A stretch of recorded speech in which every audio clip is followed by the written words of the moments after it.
तुम्हारी सुंदरता मेरे मन को विचलित कर रही है। मुझे पता है ये मेरी कमजोरी है। सन्यासी होने के बावजूद मेरा मन तुम्हारी ओर आकर्षित हो रहा है। मैं चाहता हूँ कि तुम इस आश्रम से दूर चली जाओ ताकि मेरा मन फिर से शांत हो सके। बहुत समय पहले की बात है। एक छोटे से गांव में एक साधु रहते थे। वो अत्यंत धार्मिक और भगवान के भक्त थे। उनका पूरा जीवन कठोर तपस्या और ध्यान में डूबा हुआ था। गांव के लोग उनका आदर करते थे और उनसे आशीर्वाद मांगते थे। आश्रम ही उनका ध्यान और शांति का एकमात्र स्थान था। साधु के जीवन में किसी भी प्रकार के प्रलोभन की जगह नहीं थी। वो हमेशा कहते थे, जीवन में सत्य का मार्ग अपनाओ, मन को शुद्ध रखो, क्योंकि मन ही हमारे भाग्य का रास्ता तय करता है। उनकी ये बातें लोगों के दिलों में गहरी छाप छोड़ती थी। एक दिन गांव में एक युवा विधवा महिला आई। उनका नाम था रत्ना। रत्ना का जीवन दुखों से भरा हुआ था। कम उम्र में पति को खोकर, परिवार और समाज से अपमानित होकर वो गांव छोड़कर भाग आई थी। उनकी सुंदरता अद्भुत थी, मानो देवी जैसी। लेकिन ये सुंदरता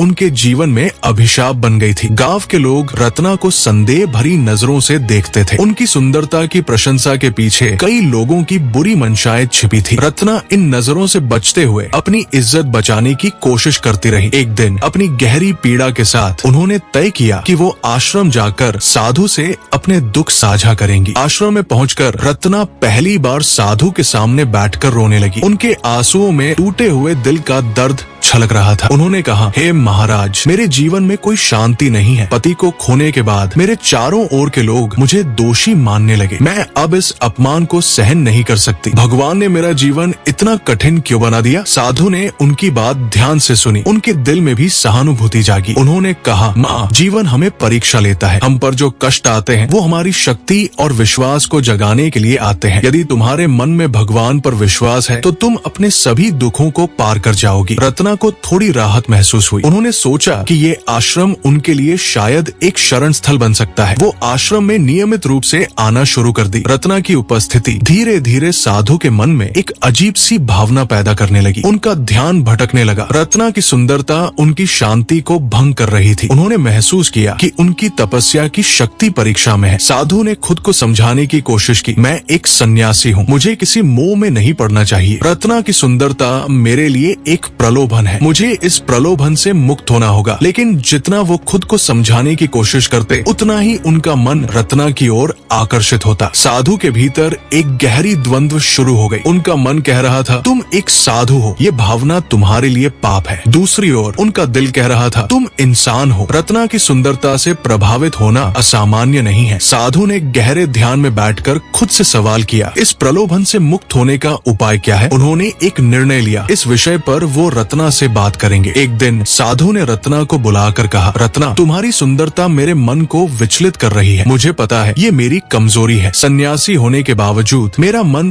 तुम्हारी ओर आकर्षित हो रहा है। मैं चाहता हूँ कि तुम इस आश्रम से दूर चली जाओ ताकि मेरा मन फिर से शांत हो सके। रत्ना ये सुनकर चौंक गई। उनकी आंखों में आंसू आ गए। उन्होंने कहा, हे महाराज, मैंने कभी नहीं सोचा था कि मेरी उपस्थिति आपको इतना कष्ट दे सकती है। मैं आपका सम्मान करती हूँ और आपकी शांति के लिए यहाँ से चली जाऊंगी। लेकिन मैं केवल एक बात कहना चाहती हूँ, मेरी सुंदरता मेरे जीवन में आशीर्वाद नहीं, अभिशाप है। रत्ना आश्रम छोड़कर चली गई। उनका दिल उदास था, लेकिन वो जानती थी कि ये साधु के लिए आवश्यक था। दूसरी ओर साधु ने रत्ना के जाने के बाद गहरे ध्यान में बैठकर खुद से पूछा, मैं क्यों कमजोर हो गया था? उन्होंने ये महसूस किया कि इंसानी मन हमेशा प्रलोभन की ओर आकर्षित होता है, लेकिन ध्यान और आत्मशुद्धि के माध्यम से उस प्रलोभन को जीता जा सकता है। कुछ समय बाद साधु फिर से अपने ध्यान और प्रार्थना में पूरी तरह से डूब गए। उन्होंने ये महसूस किया कि जीवन का असली पाठ आत्मनियंत्रण है और रत्ना ने अपने जीवन में एक नई राह पकड़ ली। ये कहानी हमें सिखाती है कि प्रलोभन हमें कमजोर बना सकता है, लेकिन सच्ची ताकत उस प्रलोभन को जीतने में छिपी होती है। धैर्य, आत्मनियंत्रण और सत्य के मार्ग पर चलने से ही जीवन में सच्ची शांति मिलती है। आज की स्टोरी को आप लोगों को कैसा लगा वो कमेंट में बताएं